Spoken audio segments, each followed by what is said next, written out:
આ 3 વાગ્યાથી લઈને 6 વાગ્યા સુધી ગાયોનો ગોવાળ ગવડાવ્યા કરો ને તો આને કથા હારે કઈ લેવા દેવાની છે? બોલો, આ આપણી ગેરંટી. એમ નો કે તમે કથા વાંચો.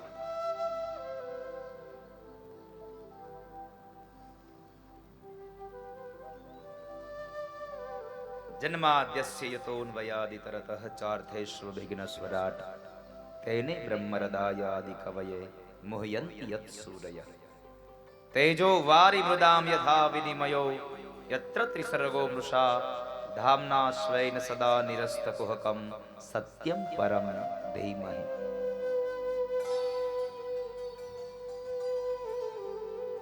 સત્યમ પરમ ધીમહિ. અહીંયા મને માત્ર એક આ શ્લોકમાં એક અંતિમ ચરણમાં અંતિમ શબ્દો બહુ ગમ્યા છે. સત્યમ પરમ ધીમહિ. સત્યને વંદન કર્યા છે. સત્ય શું છે? સત્ય એ જ ઈશ્વર છે બાપ. સત્ય એ જ પરમાત્મા છે. સત્ય અને સત્ય, સત્ય અને ઈશ્વર. ઈશ્વરના નામનો મહિમા છે. જેણે આ જગતનું નિર્માણ કર્યું, જન્માન દ્યસ્ય યતોન વયાદિ તરત. આ જગત જેનું ભગવાનનું વિરાટ સ્વરૂપ છે. આકાશ ભગવાનનું મસ્તક છે. સમુદ્ર એ ભગવાનના ઉદર છે.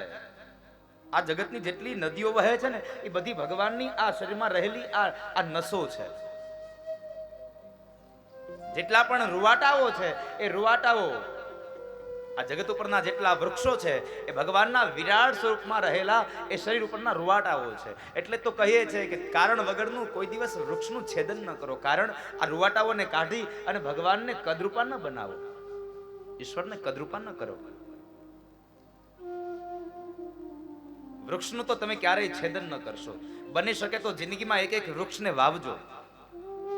આ તડકો પડે છે ને આનું મૂળ કારણ એ છે વૃક્ષો આપણે કાપી નાખ્યા.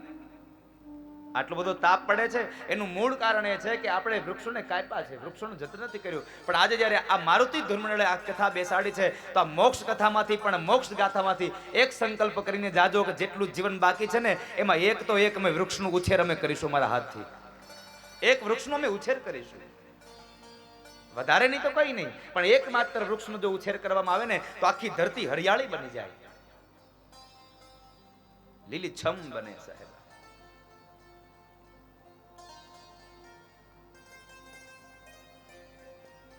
સત્યમ પરમ ધીમહિ. સત્યને વંદન કર્યા છે. આ સત્ય શબ્દ શું કામ લખ્યો? નકર ઈશ્વર એ ભગવાન બાદરાયણના હાથની અંદર કલમ હતી તો એ ધારે તો એમ ન લખી શકે કે કૃષ્ણમ પરમ ધીમહિ, રામમ પરમ ધીમહિ, શિવમ પરમ ધીમહિ, બુદ્ધમ પરમ ધીમહિ. જે ભગવાનનું નામ લખવું એ ભગવાનને નામ લખી શકતા હતા પણ ન લખ્યું. શા માટે? એનું એકમાત્ર કારણ એ છે ભગવાન બાદરાયણને ખબર હતી, વેદવ્યાસને ખબર હતી કે આવનારો સમય કલિયુગ છે અને કલિયુગમાં ધર્મ ધર્માંતર થશે. અમે આ ધર્મના માણસો, અમે આ સંપ્રદાયને પાળીએ છીએ, અમે આ પંથના માણસો. ધર્મ ધર્માંતર થશે અને એ ધર્મના વાડાઓની અંદર જ્યારે આ ગ્રંથમાં હું નામ લખી દઈશ ને તો આ જગતનો તમામ જીવાત્મા આ ગ્રંથ માટે ઝઘડતો થઈ જશે. એટલે કળિયુગની અંદર આ ગ્રંથના માટે કોઈ દિવસ કોઈ ઝઘડો ન થાય એટલા માટે ભગવાને ન લખ્યું રામ, કૃષ્ણ, શિવ, બુદ્ધ, કોઈનું નામ ન લખ્યું, પણ અત્યારે શબ્દ લખી નાખ્યો સત્યમ પરમ ધીમહિ. સત્ય એ જ ઈશ્વર છે.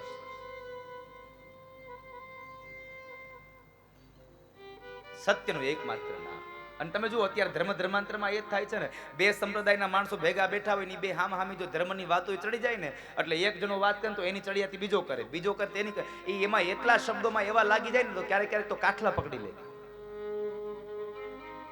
ધર્મના વાડાઓ ઉભા થયા છે. શા માટે?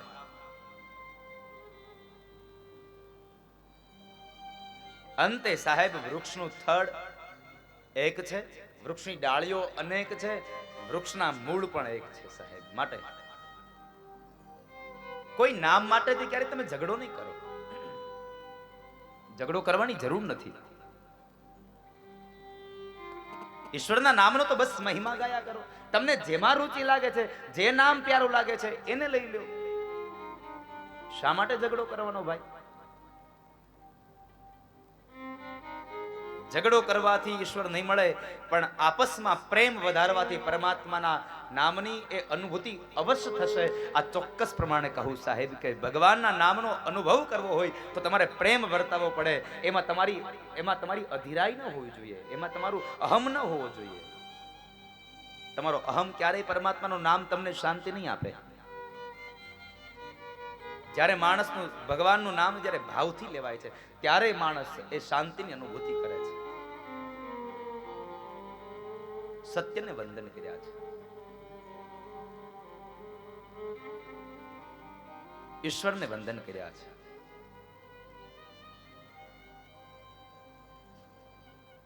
ભગવાનને વંદન કરો, ભગવાનને ચાહો, ઈશ્વરમાં પ્રેમ કરો, ઈશ્વરના નામનો મહિમા ગાઓ. ભગવાનથી નાતો બાંધો, ભગવાનથી નાતો જોડો. આવી ભાગવત કથાઓને સાંભળવાનો કંઈક નિયમ રાખો. જીવન આપ્યું છે ભગવાને તો જીવનમાં કોઈક નિયમો રાખો. ભગવાનના નામનો મહિમા ગાવાનો નિયમ રાખો. કારણ કે આ દુનિયામાં નિયમ વગરનું જીવન હાવ નકામું છે. જેમ બ્રેક વગરની ગાડી નકામી, એમ નિયમ વગરનું જીવન નકામું. જીવનમાં એક જિંદગીમાં એકાદો નિયમ હોવો જોઈએ. નથી ઘણા બેનો નિયમ હોતા, કઈ પણ વસ્તુ ખાવી હોય તો પેલા ભગવાનનું નામ લેવરાવે. જીવનમાં નિયમ હોવો જોઈએ સાહેબ. ઈશ્વરને ડગલે ને પગલે ઈશ્વરને યાદ કરો, પરમાત્માને યાદ કરો. ભગવાનના નામનો મહિમા ગાઓ, ભગવાનથી નાતો જોડો, ભગવાનથી પ્રેમ કરો, ભગવાનને ચાહો તમે. હા, એક વાત યાદ રાખજો, ભગવાન કો ચાહો લેકિન ભગવાન સે કુછ ન ચાહો.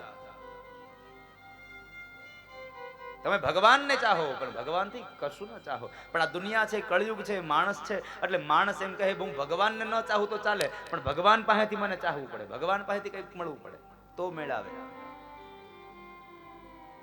મહાપુરુષો કહે છે તમે ભગવાનને ચાહો, ભગવાનથી કશું ન ચાહો.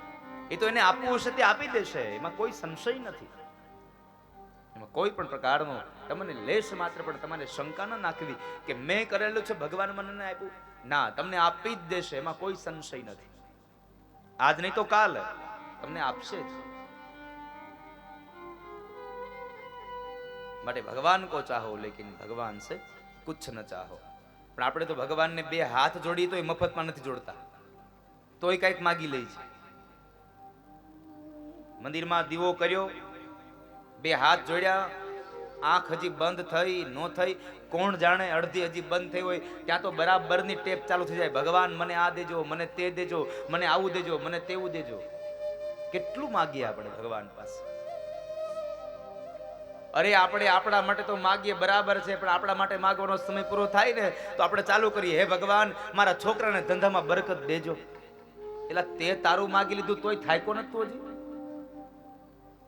એનું માગે છે હવારમાં ઉઠીને, તો તારું કરી નહીં.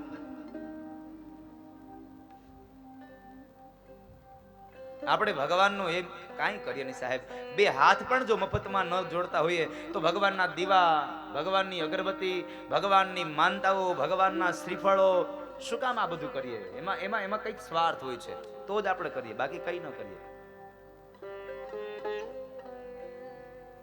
બહુ સીધી વાત તમે જુઓ, કેટલા સ્વાર્થીલા માણસ આપણે. કોઈ દિવસ આપણે એમ કહ્યું કે હું આજે સત્યનારાયણ ભગવાનની કથા કરી નાખું છું, સત્યનારાયણ ભગવાનની કથા પૂરી થાય પછી છેલ્લે પ્રાર્થના કરી કોઈ દી કે હે ભગવાન મેં તમારી આ કથા કરી નાખી, હવે મારું આ કામ કરવાનું છે, તમારે જો યોગ્ય લાગે તો કરજો? એમ આવી કોઈ દી પ્રાર્થના કરી નહીં. આપણી પાસે પ્રાર્થના એક જ હોય, હે ભગવાન મારું આ કામ થઈ જાય ને તો હું સત્યનારાયણ ભગવાનની કથા કરી. મારું કામ થઈ જાય તો હું સત્યનારાયણની કથા કરીશ, બાકી કથા નહીં કરી. અરે સત્યનારાયણની કથા તો બહુ દૂર રહી, બાર ગામ ગયા હોય, ગામત્રેથી આવ્યા હોય અને ઘરેણા કાઢતા કાઢતા એકાદું ઘરેણું ક્યાંક મુકાઈ ગયું હોય, જડે નહીં, એટલે માનતા કરી કે હે ભગવાન, હે માતાજી, મારી આ બુટી જડી જાય ને તો હું 2 દીવા કરી, જડી જાય તો, નકર 2 દીવાની રાહ જોતા નહીં તમે. આ જગતનો માણસ સ્વાર્થી લોક છે સાહેબ. જ્યાં સુધી સ્વાર્થ છે ત્યાં સુધી સૌ કોઈ આપણને ચાહે છે. જેવો સ્વાર્થ પતી ગયો એટલે કોણ અહીંયા ચાહે છે? કોઈ ઈશ્વરને નથી ચાહતું સાહેબ. તો બે હાથ વાળાને કોણ ચાહવાનું? કોઈ નહીં ચાહે. ઈશ્વરને કોઈ નથી ચાહતું.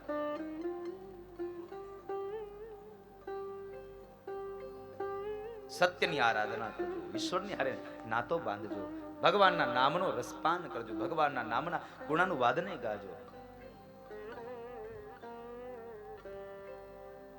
આ જીવન મળ્યું છે તો જીવનમાં કઈક રસને મેળવજો સાહેબ. આ જીવન તો આમનો વયું જશે ન કરે. ક્યારે આપણો આ દેહ પડી જાય એનો કોઈ ભરોસો નથી સાહેબ, કોઈ ભરોસો નથી. આકાશમાં વીજળીનો ચમકારો છે ઘડી બે ઘડી, એમ તારું જીવન જાણજે હે જીવડા ઘડી બે ઘડી. તારે ઘડી બે ઘડીમાં જતું રહેવાનું છે. કઈ નક્કી નહીં ક્યારે પડી જાય. क्या भरोसा इस जिंदगी का, साथ देती नहीं है किसी का. कोई भरोसा નથી.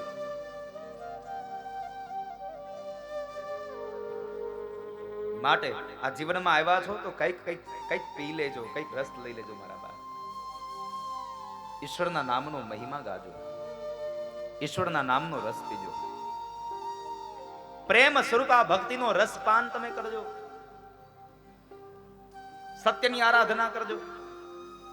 સત્યના નામનું તમે નાણું, સત્યના નામનું તમે એક રસાસ્વાદ છે, એ રસાસ્વાદને તમે પીજો. અને જેમ જેમ તમે રસ પીતા જાશો ને તેમ તેમ તમને આ રસ વધારે વધારે મીઠો લાગશે સાહેબ. તમને આમાં અરુચિ પેદા નહીં થાય. જેમ જેમ તમે નામ લેતા જશો તેમ તેમ તમને આ નામનો રસનો મહિમા, આ નામનો એ તમને મહિમા અને એ સાથે સાથે સ્વાદ વધારે વધારે મીઠો લાગતો જશે. જરાય તમને પેલું નહીં થાય. બાકી તો આપણને આ દુનિયામાં કેટલા પ્રકારના રસો ભાવે છે. એક અલૌકિક રસ એવો છે કે તમે ગમે તેટલો પીવો પણ તમને એમાં કોઈ દિવસ તમને આમ તમને એના ઉપરથી રસ ઉડી જાય એવું ન બને. કથા તમે એકવાર સાંભળી છે, વરહમાં કેટલી વાર કથા સાંભળતા છો, છતાં પણ શું કહીએ, ચાલો કથામાં જવું છે, કથા સાંભળવી છે. શા માટે? આ કથાની અંદર આપણને જે સ્વાદ મળે છે એવો સ્વાદ આ દુનિયામાં કઈ ન મળે. આ કથામાં તમને જે આનંદ મળે એ આનંદ બીજે ક્યાંય ન મળે.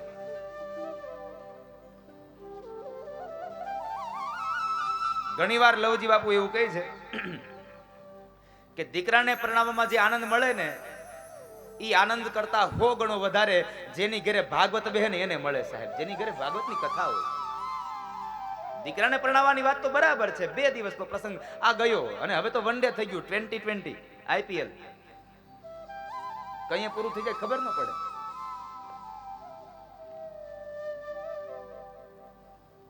પેલાનો એક સમય હતો 3 દિવસના લગ્ન થતા, માંડવો, વરિવાન, જાન અને વળી પાછી 2-5 દી પછી ઢગ આવે, 8-8 દી સુધી એમાં રચા પચા રહેતા. હવે શું થયું?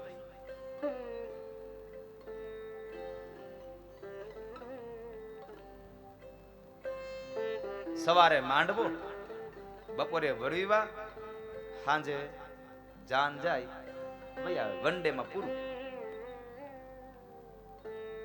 એક દિવસમાં પૂરું થઈ જાય. ઘણી જગ્યાએ તો હવારે માંડવો નાખે, બપોરે પરણવા વયો જાય ને રોંઢે ઘેરવી આવે પાછો.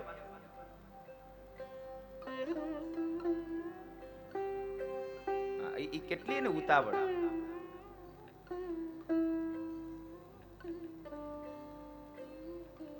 તો જ્યારે આવો ભાગવતનો રસ પીવાનો તમને અવસર મળ્યો છે, તમને આમાંથી કોઈ દિવસ અરુચિ પેદા નહીં થાય. બાકી તમને શ્રીખંડ ગમે તેટલો ભાવતો હોય, તમે જમવા બેસો ને એટલે પેલી ચમચી શ્રીખંડ ખાવ ને એમાં તમને જે આનંદ મળે, બીજી ચમચી ખાવ એમાં આનંદ મળે, ત્રીજી ચમચી ખાવ એમાં મળે. આ ત્રણેયમાં તમને ફેર હોય સાહેબ. આ ત્રણેયમાં તમને થોડો થોડો સ્વાદમાં ફેર પડી જાય. તમને બહુ અતિ પ્રિય હોય આ શ્રીખંડ, અતિ પ્રિય હોય, એક વાટકો ખાઈ જાવ પછી બીજી વાર દેવા શું કઈ નહીં નહીં નહીં, ઓલો પરાણે આપે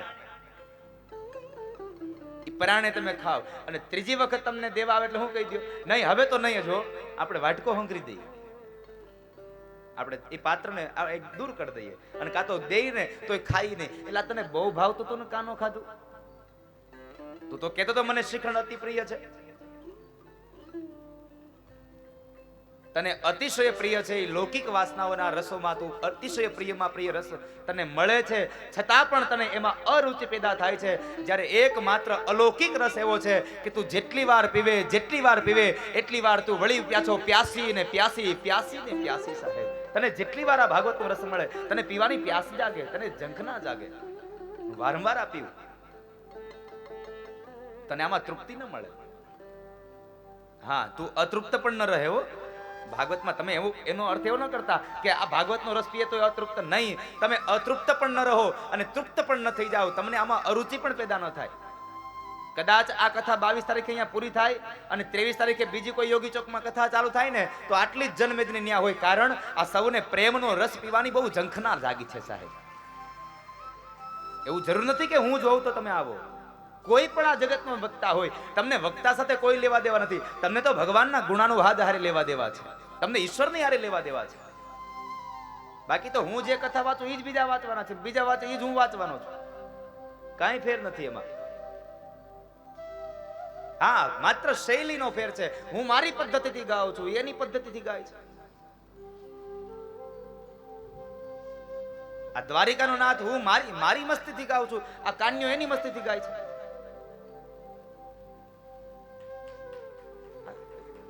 આ અલગ અલગ માણસની મસ્તી હોય સાહેબ. અને જિંદગીમાં આવ્યા છો તો બીજું કઈ કરો કે ન કરો, પણ આ જિંદગીને મસ્તીથી જીવીને જાજો સાહેબ. શું ડુબાડીને રાખવી, એના કરતા મસ્તીથી જિંદગી જીવીને વયું જવાય. મોજથી જીવો, મજા કરો. હા પણ મજા એવી કરજો પછી સજા ન થાય. હા આ પાછું યાદ રાખજો, મજા એવી કરજો સજા ન થાય. નકર કે મજા કરવાની દાદાએ કીધું છે, પછી દાદા નહીં આવે ને છોડાવા.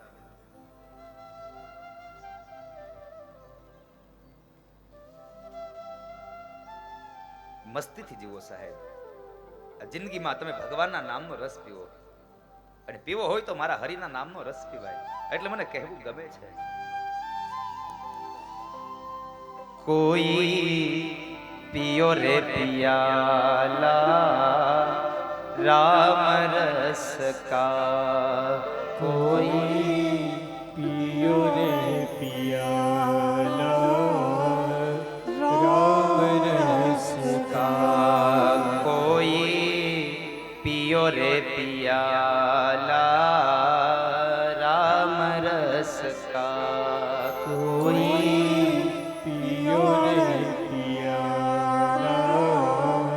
રામ રસ કા, કોઈ પિયો રે પિયાલા પ્રેમ રસ કા, કોઈ પિયો રે પિયાલા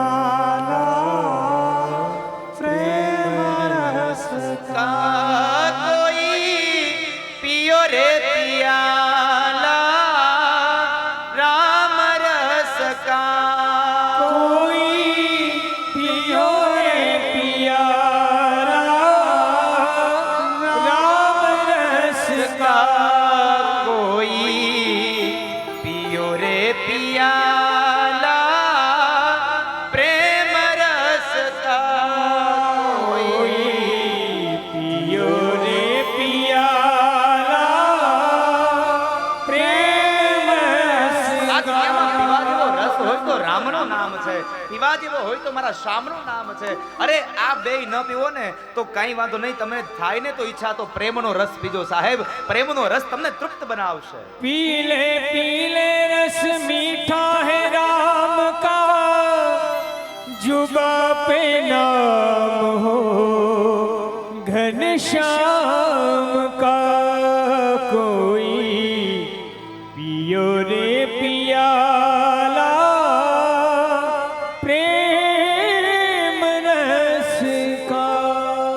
નિગમ કલ્પતરોર્ગલિતમ ફલમ શુકમુખાદમૃત દ્રવ સંયુતમ પિબત ભાગવતમ રસમાલયમ મુહુરઃ રસિકા ભુવિ ભાવુકા કોઈ પિયો રે પિયાલા રામ રસ કા નિગમ કલ્પતરોર્ગલિતમ ફલમ પીવા જેવો રસ નિગમનો એક વૃક્ષ છે અને એનું જે લાગેલું ફળ છે એનો રસ છે. નિગમ એટલે વેદ, વેદને લાગેલું એક પરિપક્વ પાકેલું ફળ શું? શ્રીમદ ભાગવત. નિગમ કલ્પતરોર્ગલિતમ ફલમ શુકમુખાદમૃત ધવ સંયુતમ. એક તો પાકેલું ફળ અને એમાંય વળી પાછું હુડાનું ખાધેલું, પોપટનું ચાંચ મારેલું. શુકમુખાદ મૃત દ્રવ સંયુતમ, જેને પોપટે ચાંચ મારી છે. સુખદેવજી મહારાજે જેને ચાંચ મારી છે. નિગમ યાને વેદ, એનું લાગેલું ફળ યાને શ્રીમદ ભાગવત, અને એને પોપટ યાને સુખદેવ. સુખદેવજી મહારાજ જેવા પરમ જ્ઞાનીએ જેને વેડી લીધું છે, જેને લઈ લીધું છે, જેનો રસાસ્વાદ માણ્યો છે. અને આપણી કહેવત છે કે આ ફળ લઈ લ્યો, આ પોપટનું ખાધેલું છે, હોડાનું ખાધેલું છે એટલે મીઠું હશે. મારે આટલી બહોળી સંખ્યામાં જ્યારે બધા બેઠા છો ને ત્યારે મારે આપણે એક પ્રશ્ન કરવો છે. પોપટ ફળ મીઠું હોય તો જ ખાય? હે? ફળ મીઠું હોય તો જ પોપટ ખાય? હા કે ના? હા કેવા વાળા જરા હાથ છોકરા. ફળ મીઠું હોય તો જ પોપટ ખાય. હા, જેને મારી આગળની કથા સાંભળી છે ઊંચો હાથ નહીં કરે.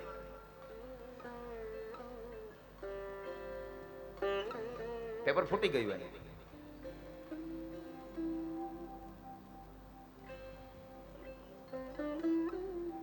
આપણી એક માન્યતા છે ફળ મીઠું હોય ને તો પોપટ એને ખાય.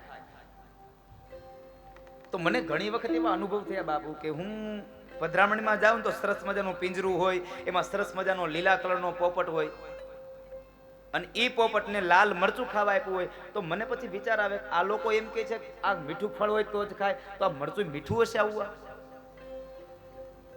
આ મરચામાં મીઠાશ ભરી હશે? પણ મહાપુરુષો એમ કહે છે કે ફળ મીઠું હોય કે ન હોય એની સાથે કોઈ લેવા દેવા નથી. મીઠાશ તો પોપટની ચાંચમાં ભરી છે. પોપટ ચાંચ મારે ને એટલે ફળ મીઠું થઈ જાય છે. મીઠાશ તો એની ચાંચમાં ભરી છે અને ચાંચમાં મીઠાશ ભરી રાખી. નકર આ સમય આવ્યો છે, શરીરમાં સુગર વધતી જાય છે, શરીરમાં મીઠાશ વધતી જાય છે, પણ જીભમાં કડવાશ વધતી જાય છે. જીભમાં મીઠાશ ઘટી ગઈ, એમાં સુગર ઘટી ગઈ છે. હા, અમુકને એટલી જીભ ભગવાને મીઠી આપી હોય કે એની અડધી કલાક આપણે વાત સાંભળી તો આપણને થાય કે આપણે ડાયાબિટીસ મપાવા જવું પડશે. હવે આ ક્યાંક આપણને આ ડાયાબિટીસ નો કરી દે, આટલી મીઠાશ હોય ની જીભમાં. મારો દીકરો કરી કરીને તો આખા કામના કામ કરાવી લે.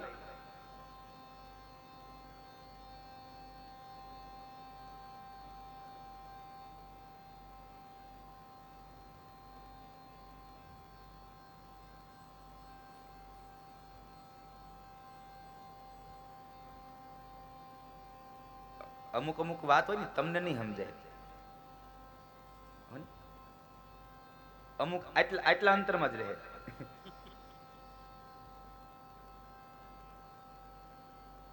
થોડા ઘણા સમજાય અને તમારે સમજવી નથી. રસ પીવો હોય તો ભગવાનના નામનો રસ પીજો. પીબત ભાગવતમ રસમાલયમ મુહુરહો રસિકા ભુવિ ભાવુકા. જો પીવો હોય તો રસ ભાગવતનો પીજો. ભાગવતનો રસ પીવાથી માણસનું જીવન શ્રેય થાય છે, માણસના જીવનનું કલ્યાણ થાય છે, માણસનું જીવન મંગલ બને છે. ભાગવતના રસને પીવાનો, ઈશ્વરના નામના રસને પીવાનો તમે સંકલ્પ કરજો, નિયમ રાખજો. મારે રોજના માટે હરિનું નામ લેવું, ભગવાનના નામનો મહિમા ગાવો, આવો નિયમ લેજો. જીવનમાં નિયમ વગરનું જીવન સાવ નકામું છે. સ્વાધ્યાય પરિવારમાં પૂજ્ય પાંડુરંગ દાદા શાસ્ત્રી એમ કહે છે કે જીવનમાં 3 નિયમ તો હોવા જોઈએ. સવારે ઉઠો ત્યારે ભગવાનને યાદ કરો, જમવા બેસો ત્યારે ભગવાનને યાદ કરો, અને અંતે જ્યારે સુવા માટે પથારીમાં જાઓ છો ત્યારે ભગવાનને યાદ કરો. વળી પાછા બીજે દિવસે સવારમાં તો ભગવાનને ખાસ યાદ કરવા, કારણ ભગવાનનો આભાર માનો કે મન જગાડ્યો, નકર હુવાર દે. ભગવાને મને જગાડ્યો, બહુ મોટો આભાર છે ઈશ્વરનો આપણા ઉપર. જોકે પાંડુરંગ દાદાએ તો ઘણા બધા નિયમો કીધા કે સ્નાન કરવા બેસો ત્યારે તમારે ભગવાન એ તીર્થના દેવતાઓને વંદન કરવા. તમે ધરતી ઉપર પગ રાખો સવારમાં પહેલી વાર પથારીમાંથી ત્યારે માં ધરતીને વંદન કરવા. અનેક પ્રકારના નિયમો બતાવ્યા, પણ બીજું કઈ ન બને તો કઈ ના 3 વખત તો તમે ભગવાનને યાદ કરજો. જો સવારમાં ઉઠો ત્યારે, બપોરે જમો ત્યારે અને સાંજે સુવો ત્યારે, આ 3 વખત ભગવાનને યાદ કરવા. કારણ ભગવાને આપણા ઉપર બહુ કૃપા કરી છે. આપણને મનુષ્ય અવતાર આપ્યો છે, આપણા પર બહુ અનુગ્રહ કર્યો ભગવાને, આપણને માણસ બનાવ્યા. કેટલો મોંઘો અવતારા, 84 લાખ યોનીમાં મોંઘામાં મોંઘો અવતાર આ માણસનો અવતાર. પણ બન્યું છે એવું, આપણને ભગવાને માણા બનાવ્યા, પણ તોય ક્યારેક ક્યારેક જિંદગીનો એવો ખરાબ દિવસ આવી જાય ને કે કોઈક આ જગતનો કોઈક માણસ આપણને કહી જાય, એલા ભાઈ માણા થા ને. આ ભાગવતની કથાથી એકમાત્ર સંદેશો આપવાની ઈચ્છા થાય કે જિંદગીમાં બીજું કાંઈ કરો કે ન કરો મને કોઈ ચિંતા નથી, પણ તમને કોઈ માણસ એમ ન કહી જાય ને કે માણા થા, આવું જીવન જીવી જાવ ને તોય તમારું જીવન ધન્ય બની જશે સાહેબ. તમને કોઈ કઈ ન વયો જાય, માણસ થા. આપણને વિચાર આવવો જોઈએ, એટલે હું માણસ જેવો છું તોય મને કેમાં કહી ગયો માણા થાય એમ. કોઈ દી આપણે ઢોરને કીધું તું ઢોર થા? માણસને જ કેવું પડે છે તું માણા થા. કારણ ભગવાને શરીર આપ્યું છે માણસનું, પણ સ્વભાવ આપ્યા છે પશુઓના. આપણા સ્વભાવો પશુ જેવા થઈ ગયા. તમે જોજો ક્યાંક જાહેર આમંત્રણ જમવાનું બધું હોય ને, શેરીમાં એક આરે 4 કૂતરા બેઠા હોય ને તમે એક રોટલો નાખો, શું દશા થાય? શું દશા હોય ને? એટલો આમ ધક્કા મૂકીને આમ એકબીજાના મોઢામાંથી આચકવાનો પ્રયત્ન કરતા હોય ને. આપણામાં આવું જ થાય છે, તમે નથી જોયું? જ્યારે જાહેર આમંત્રણ જમવા જઈએ અને જમવા બોલાવે એટલી ધક્કા મૂકી કરીએ, ડીસું પાડી નાખીએ એકબીજાના હાથમાંથી. શા માટે સાહેબ? આ જ થયું ને. ખાલી ભગવાને રૂપ આપ્યું આપણને માણસનું, સ્વભાવ તો પશુ જેવા જ રહ્યા. શાંતિ રાખો સાહેબ. કેટલી વાર લાગે? વધીને 15-20 મિનિટનો ફેર પડશે ને. આ કથાઓના માધ્યમથી આજ શીખવાનું છે, આજ મેળવવાનું છે કે જિંદગીમાં માણસ બનીને આવ્યા છે તો માણસ બની જવાય. બહુ થયું, કારણ કે ભગવાને બહુ કૃપા કરી. તેરી મહેરબાની કા બોझ હે ઇતના મેં ઉઠાને કે કાબિલ નહીં. ઈશ્વર તારી મહેરબાની છે મારા ઉપર કે તે મને માણસ બનાવ્યો છે. અને સૌથી વધારે કૃપા તો ભગવાનની તમારા ઉપર ઉતરી છે કે તમે આટલી જનસંખ્યામાં આજે આ ભાગવતની કથા સાંભળવા માટે અહીંયા બેઠા છો. ભગવાને તમારા ઉપર કૃપા કરી છે કે તમને અહીંયા આવવાનો અવસર પ્રાપ્ત કરાવ્યો, તમને અધિકારી બનાવ્યા, તમે અધિકારી થયા.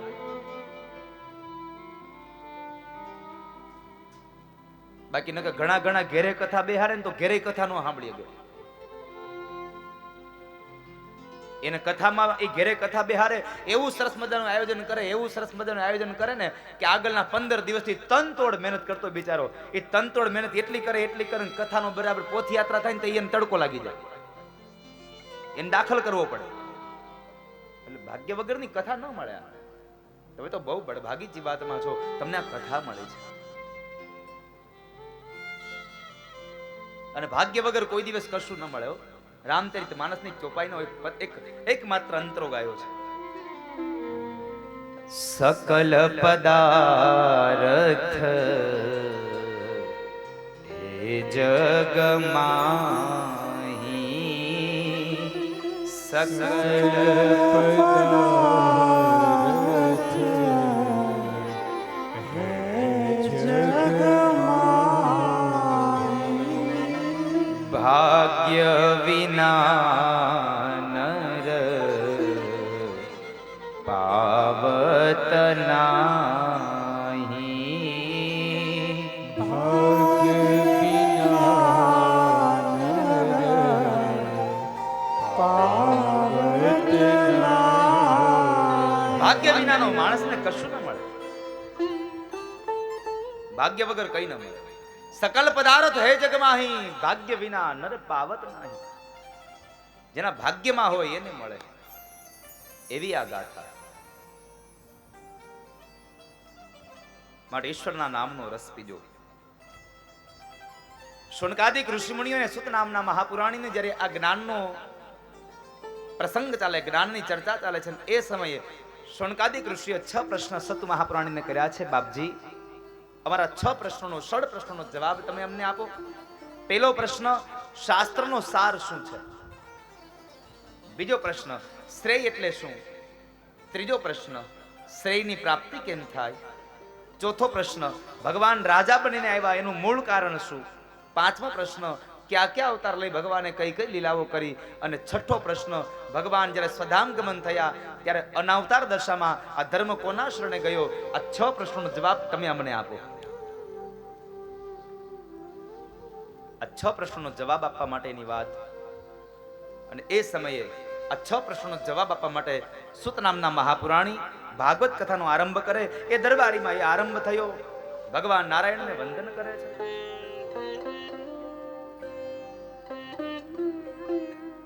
એ આરંભ કર્યો. ભાગવતને ગાવા જેવો આ પ્રસંગ સાહેબ. રાગોનો મહિમા છે. રાગનો મહિમા. 7 દિવસમાં 7 સુર સાહેબ. 7 દિવસ 7 સુર. 7 સુરનો એટલો મહિમા છે.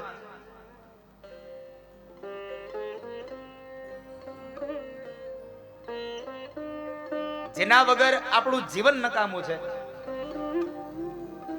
એના વગર એ સંગીત પણ નકામું છે સાહેબ. જેના વગર આપણું જીવન, ઈશ્વર વગર આપણું જીવન નકામું છે, એમ ઈશ્વર વગરનું સંગીત પણ નકામું છે. અને તમે જુઓ, સંગીતમાં પણ ઈશ્વર પહેલા અને છેલ્લે આ બેયની મધ્યમાં તમે ગમે તે કરી શકો. કોઈ પણ કલાકાર, કોઈ પણ સ્ટેજ પ્રોગ્રામ, કોઈ પણ કથા, કોઈ પણ વસ્તુનો પ્રારંભ થાય ને એટલે પેલો વેલો રાગ થાય કલ્યાણ. પેલો વેલો રાગ થાય કલ્યાણ. અને કલ્યાણ એને ભગવાન શિવની પેલા પ્રાપ્તિ થઈ, શિવને પેલા સંભાળ્યા. કોઈ પણ પ્રોગ્રામ પૂરો થાય એટલે છેલ્લો રાગ થાય ભૈરવી. ભૈરવી અને માં ભગવતી શક્તિ. આ બેયની મધ્યમાં આખું જગત સમાયું સાહેબ. આ બેય દ્વારા આખો આ આનંદ રહ્યો સાહેબ. આ બેયની મધ્યમાં આનંદ હોય છે. એટલે ભગવાન નારાયણની પ્રાર્થના, વ્યાસની પ્રાર્થના, માં સરસ્વતીની પ્રાર્થના દરબારીમાં કરી છે.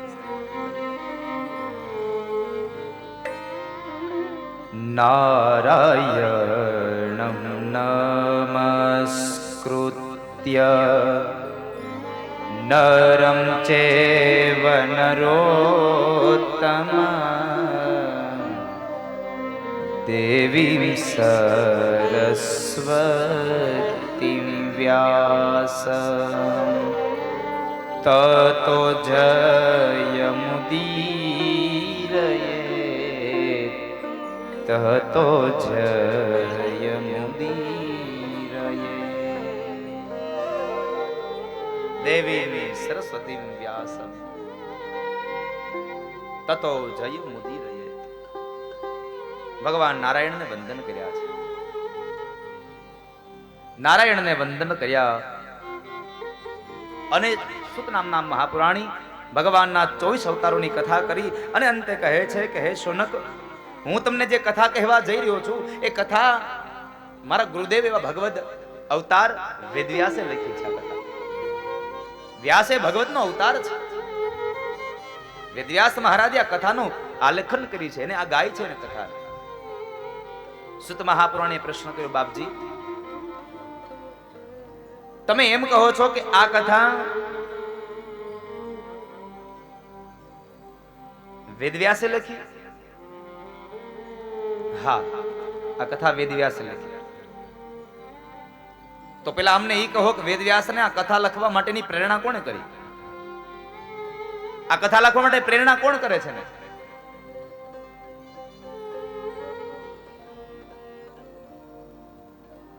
આ પ્રેરણા કરવા વાળું માત્ર મહાન વ્યક્તિ દેવર્ષિ નારદ છે.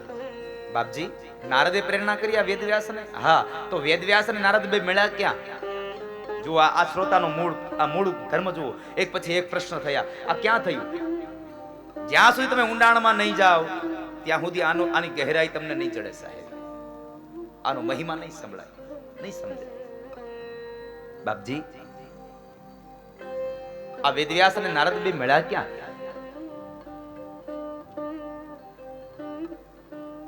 એના આશ્રમની અંદર. બાપજી, આ કથા જરા વિસ્તારથી કહો ને, સાંભળો સોનત.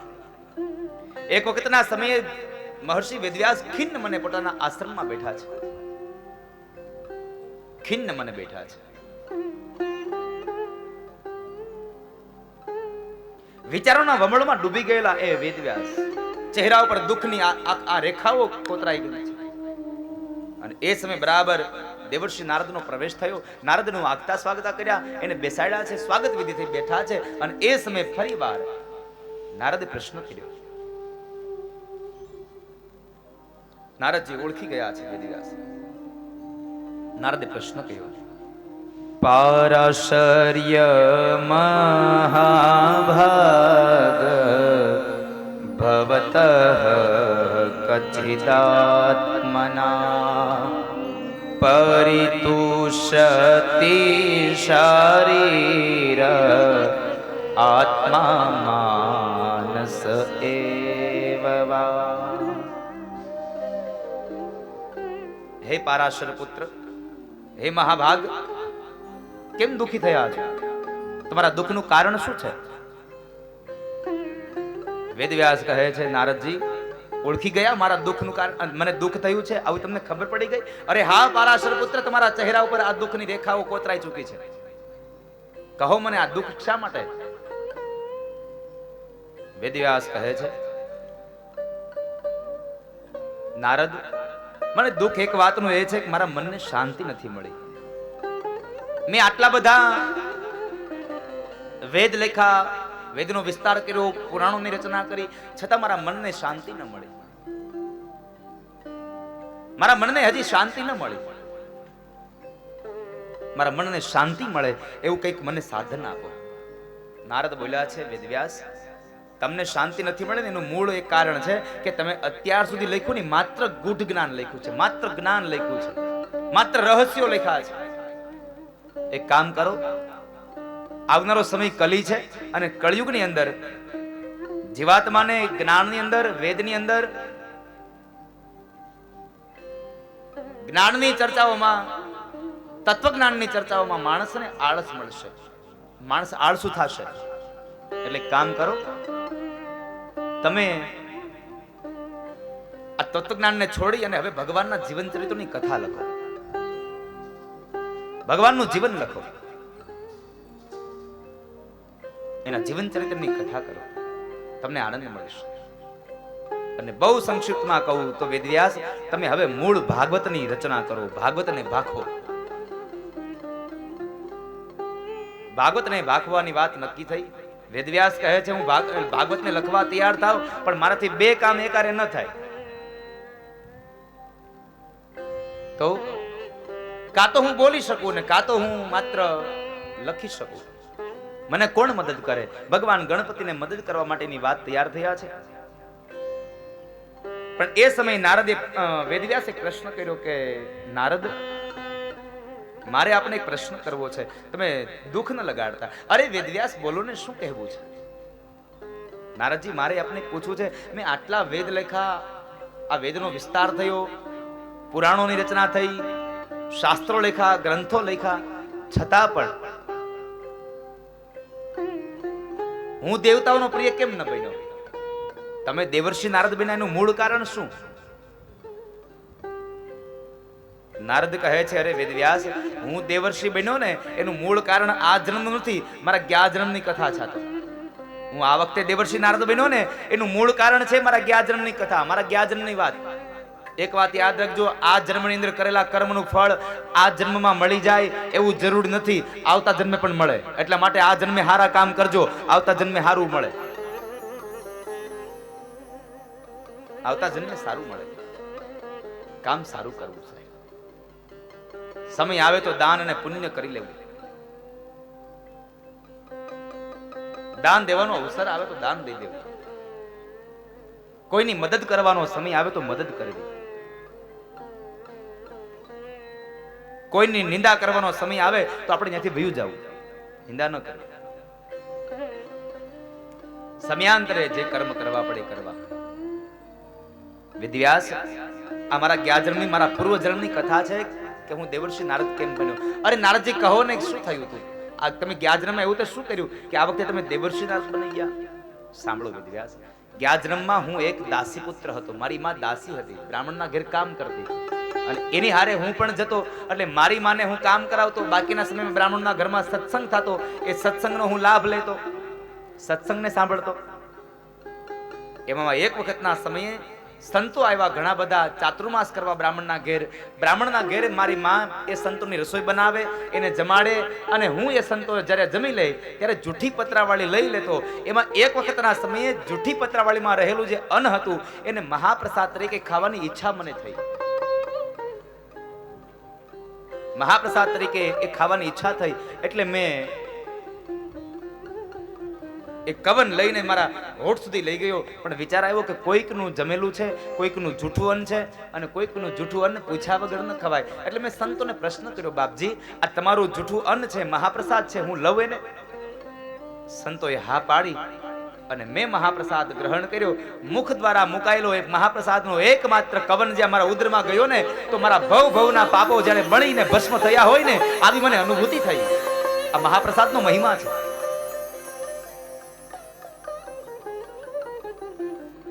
મહાપ્રસાદને મોઢામાં મૂકવાથી ઉદરમાં જાય, અને ઉદરમાં ગયેલો મહાપ્રસાદ બીજું કંઈ કરે કે ન કરે પણ આપણા ભવ ભવના પાપો બાળીને ભસ્મ કરે છે. માટે મહાપ્રસાદનો ક્યારેય ત્યાગ ન કરવો, મહાપ્રસાદને લેવું સાહેબ.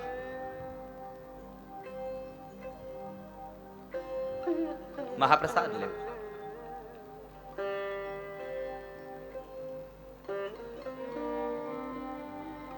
પછી શું થયું નારદ? પછી તો બસ એ મહાપ્રસાદ લીધો અને પાપ બળીને ભસ્મ થયા. ચાતુર્માસ ધીમે ધીમે સંપન્ન થયો. પણ એટલી ભાવના જાગી ગઈ કે મને સંતો જ્યારે એ વિદાય થઈ રહ્યા હતા ત્યારે મને થયું ચાલે હું સંતોની સાથે ચાલ્યો જાઉં. મેં સંતોને કહ્યું, બાપજી, મને સાથે લેતા જાવ ને. સંતોએ ના પાડી. બાળક, તને ભગવાન પ્રત્યે આટલો ભાવ થયો, આટલી પ્રેમ થયો, આ જોઈ અને અમે ખૂબ આનંદ પામ્યા. પણ હે બાળક, તારે અમારી સાથે આવવા કરતા હજી તારું કર્તવ્ય બાકી છે, તારે તારું ફરજ નિભાવવાની બાકી છે. બાપજી, મારું કર્તવ્ય? અરે હા, તારું કર્તવ્ય. બાપજી, મારું કયું કર્તવ્ય? તો કહે છે ભગવાનની ભક્તિ કરતા પહેલા જો મોટું કોઈ કર્તવ્ય હોય તો આ દુનિયામાં માણસે પોતાના મા બાપની સેવા કરવી એ ભગવાનની ભક્તિ કરતા પણ મોટું કર્તવ્ય છે. બાકી તમે આયા કથામાં આવીને બેહી જાવ, ભલે તમે તડકે ઉભા રહીને કથા સાંભળો, પણ તમારા મા બાપ જ્યાં સુધી તમારાથી સુખી નહીં હોય, તમારા મા બાપ તમારાથી રાજી નહીં હોય, તમારા મા બાપની જ નહીં હોય, તમારા સાસુ સસરાની વાત કરું છું, જ્યાં સુધી તમારા સાસુ ને સસરા પણ તમારાથી રાજી નહીં હોય તો તમે 3 કલાક સવારમાં, બપોરે અને 3 કલાક રાત અહીંયા આવો છો ને, આ બધાય તમારું વ્યર્થ છે સાહેબા. તમે અહીંયા આવ્યા નથી. તમે આ કથાને સાંભળીને બીજું કઈ કરી શકો કે ન કરો એની સામે કોઈ વાત નથી વાંધો, પણ એટલું ચોક્કસ કરજો કે તમારા સાસુ ને સસરા દુખી ન રહેવા જોઈએ, તમારા મા બાપ દુખી ન થવા જોઈએ. બસ આટલું કરશો ને તો પણ એમ થશે કે મારુતિ ધૂન મંડળે બેસાડેલી કથા અમને સાર્થક બની ગઈ, અમને આ કથા ફળી ગઈ. કેટલા નવયુવાનો સુધરી ગયા. માટે તમે તમારા મા બાપની સેવા કરજો. માની સેવા કરવી એ તારી નૈતિક ફરજ છે, તારું પ્રથમ કર્તવ્ય છે. માટે બાળક, તારા માની સેવા કર. જ્યારે તારા માનું મૃત્યુ થાય ત્યાર પછી તું અમારી સાથે આવતો રહેજો. ભલે બાપજી, એને વાસુદેવ ગાયત્રી મંત્ર આપ્યો છે. ગાયત્રી મંત્ર, એ વાસુદેવ મંત્રનો હું જપ કરતો રહ્યો. એ ગાયત્રી મંત્રનો જપ કરતો રહ્યો. એક વખતના સમયે બન્યું એવું, વેદવ્યાસ મારી માં ગૌશાળામાં ગાયોને દોહવા ગઈ અને મારી માનો પગ બરાબર સર્પ ઉપર પડ્યો. મારી માં મરણ પામી છે. સર્પે ડંખ આપ્યો અને મારી માં મૃત્યુ પામી. માં મરી ગઈ, દુઃખ થયું. અને સહજ છે સાહેબ, આ દુનિયામાં માં આપણા જીવનમાંથી જાય એટલે એનાથી વિશેષ દુઃખ આ દુનિયામાં એક પણ નથી. ભલે વૃદ્ધ તો વૃદ્ધ માં, પણ ખૂણામાં ખાટલો નાખીને પડી હોય ને તોય આપણને એમ કહેવા થાય મારી માં બેઠી છો, હજી મારી માં છે.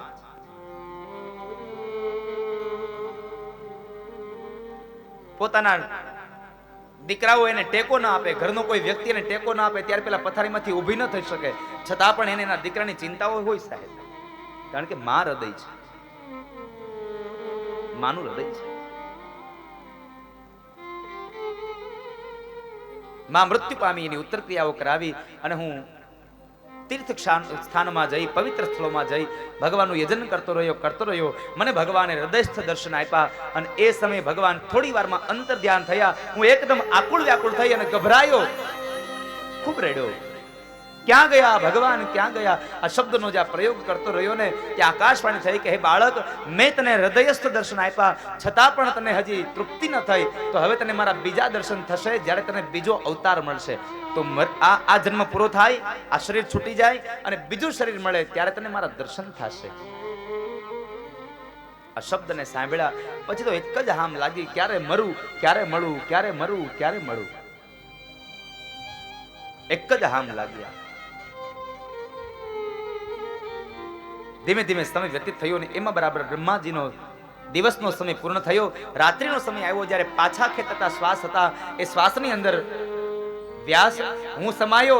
વળી પાછો એ રાત્રિનો સમય પૂર્ણ થયો અને જ્યારે સજીવ સૃષ્ટિની રચના થવા લાગી ત્યારે બ્રહ્માના માનસપુત્ર તરીકે મારો અવતાર થયો, હું જન્મ પામ્યો.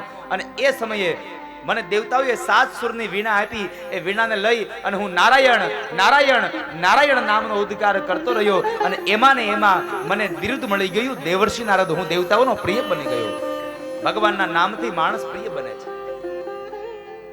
ભગવાનના નામનો મહિમા સંભળાયો અહીંયા કે હું નારાયણ નારાયણ કહેતો રહ્યો ને એને લઈ અને હું દેવતાઓનો પ્રિય બન્યો, દેવર્ષિ બની ગયો. માટે તમે પણ ભગવાનના નામનો ઉદ્ગાર કરજો, ભગવાનના નામનો મહિમા ગાજો. માટે વેદવ્યાસ તમે ભાગવતને ભાખો. લ્યો આ ચતુશ્લોકી ભાગવત, 4 શ્લોક વાળું ભાગવત દેવર્ષિ નારદે વેદવ્યાસને આપ્યું. પણ આ મૂળ ભાગવત 4 શ્લોકનું આ મૂળ ભાગવત ક્યાંથી પ્રગટ્યું? તો ભાગવતનું ઉદ્ગમ સ્થાન એટલે આદિ નારાયણ. ઉદ્ગમ સ્થાન એટલે આદિ નારાયણ. ભગવાન વિષ્ણુના મુખારવિંદમાંથી ચતુશ્લોકી ભાગવત નીકળ્યું. એ ચતુશ્લોકી ભાગવત નારાયણે બ્રહ્માને આપ્યું, બ્રહ્માજીએ સનત કુમારોને આપ્યું, સનત કુમારોએ નારદને આપ્યું, નારદે મહર્ષિ વેદવ્યાસને આપ્યું અને વેદવ્યાસે 4 શ્લોકના 18,000 શ્લોક બનાવ્યા સાહેબ. એટલો વિસ્તાર કર્યો કે 12 સ્કંદ, 335 અધ્યાય, 18,000 શ્લોક અને 1.5 લક્ષ અક્ષર વાળું આ મહાગ્રંથની રચના કરી છે, જેને આપણે શ્રીમદ ભાગવત કહીએ છીએ. ભાગવત મહાપુરાણની રચના થઈ. અને આ ભાગવત એટલે શું કહે છે? આ ભાગવત ક્યાં શું થયું? આખા ભાગવતનો સાર બતાવે કોણ? તો કહે કવિ પુરુષોત્તમ દાસ. એટલે ભાગવતનો આરંભ થાય અને આરંભમાં ભાગવતનો આંબો ગાયો છે, ભાગવતનો આંબો ગવાયો છે. અને એ આંબાના શબ્દો આંબો યખંડ ભુવનથી ઉતર્યો,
સખી રે આંબોરો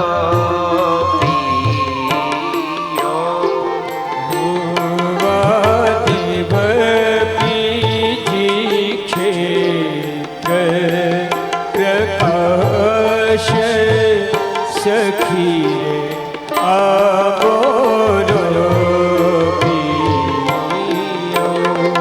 આંબે યશોદાજીએ જળ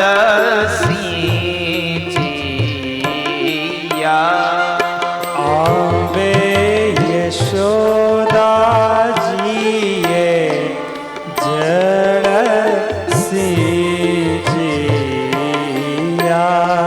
નંદ ગોપ આંબાના રખેવાળ સખી રે આંબો રોપિયો નંદ ગોપ આંબાના રખવાળ સખી રે આંબોરો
બ્રહ્માજીએ તે ચાર પત્ર લખિયા બ્રહ્માજીએ તે ચાર પત્ર લખિયા મુનિ નારદે કીધી છે જાણ સખી રે આંબો રોપિયો મુનિ નારદે કીધી છે જાણે સખી આબોરો વ્યાસ મુનિએ તે ચાર પત્ર કર્યા વ્યાસ મુનિએ તે ચાર પત્ર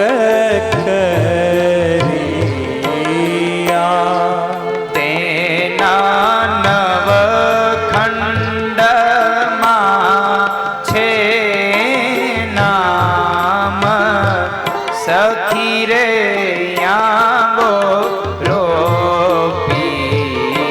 રોપિયો તેના નવ ખંડમાં છે નામ સખી રે આંબોરો આંબો ધ્રુવ પ્રહલાદે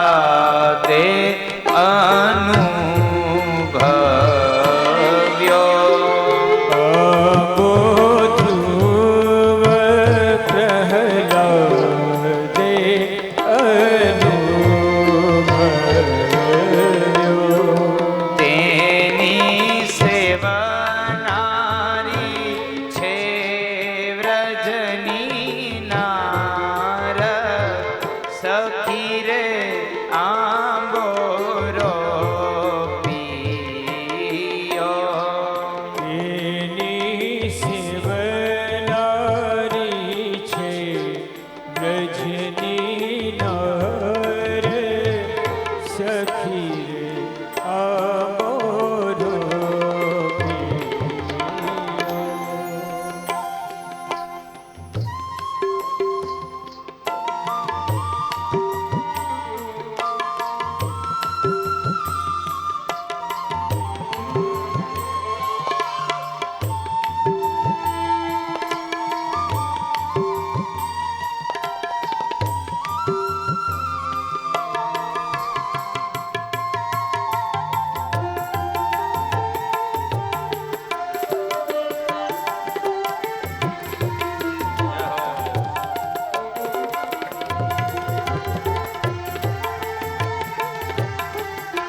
સ્કંધયાબાના થડ થયા.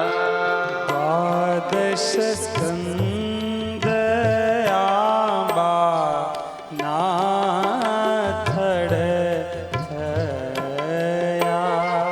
335 અધ્યાય ડાળ સખી રે આંબો રોપિયો. 335 અધ્યાય છે ડાળ સખી રે આંબો રોપ્યો. 18,000 શ્લોકના આંબે તીરથયા. 18,000 શ્લોકોના અંબે તીર્થયા.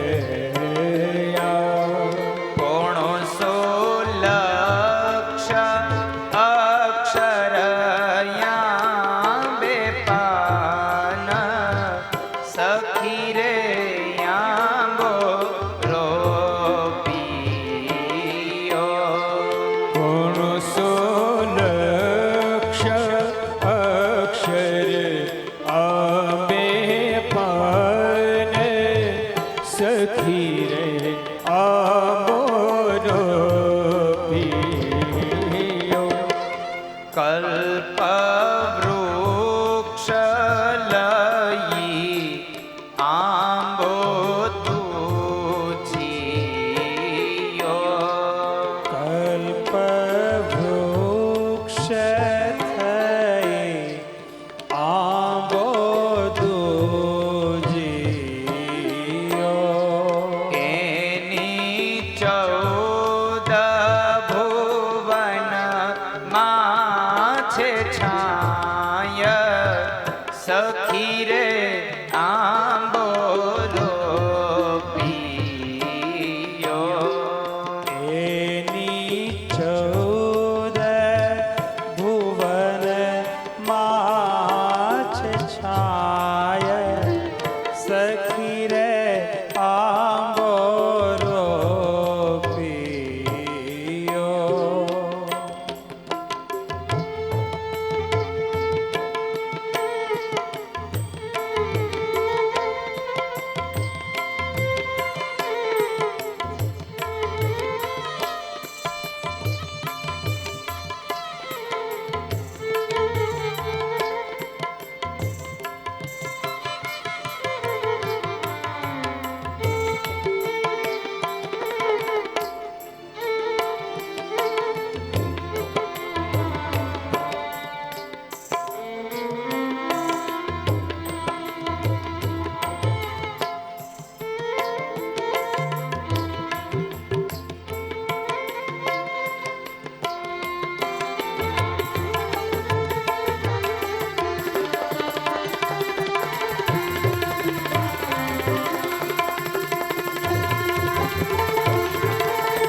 અવતરણ 43 ના આંબે ઝુમખા. અવતરણ 43 નવ અંબે ઝુમખા. શ્રીમદ ભાગવત આંબાના ફળ સખી રે આંબો રોપિયો. શ્રીમદ ભાગવત આંબાના ફળ સખી રે આંબો રોપ્યો. તે ફળ શુકદેવજી વેદ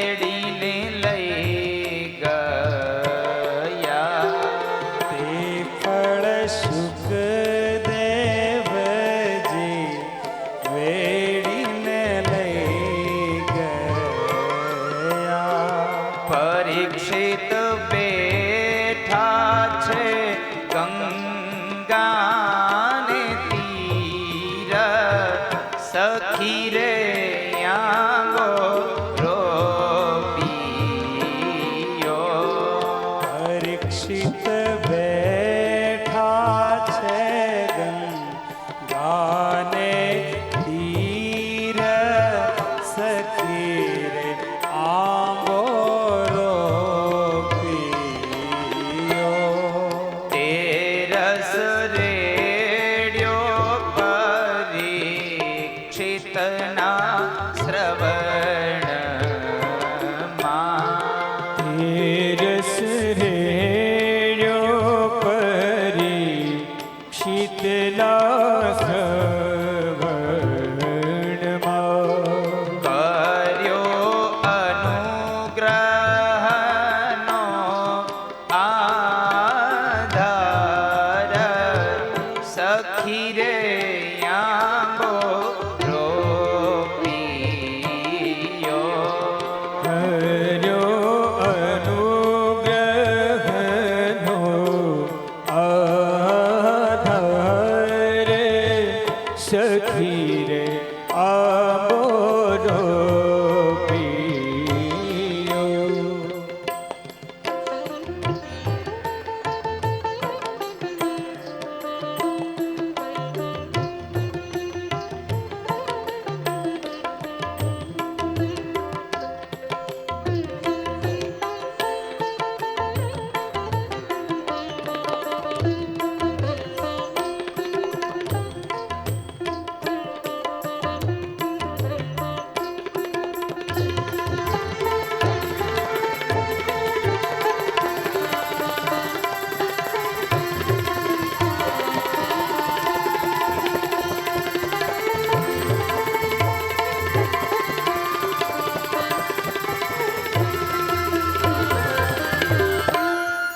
સાત દિવસમાં શ્રી કૃષ્ણ પદ મળ્યું.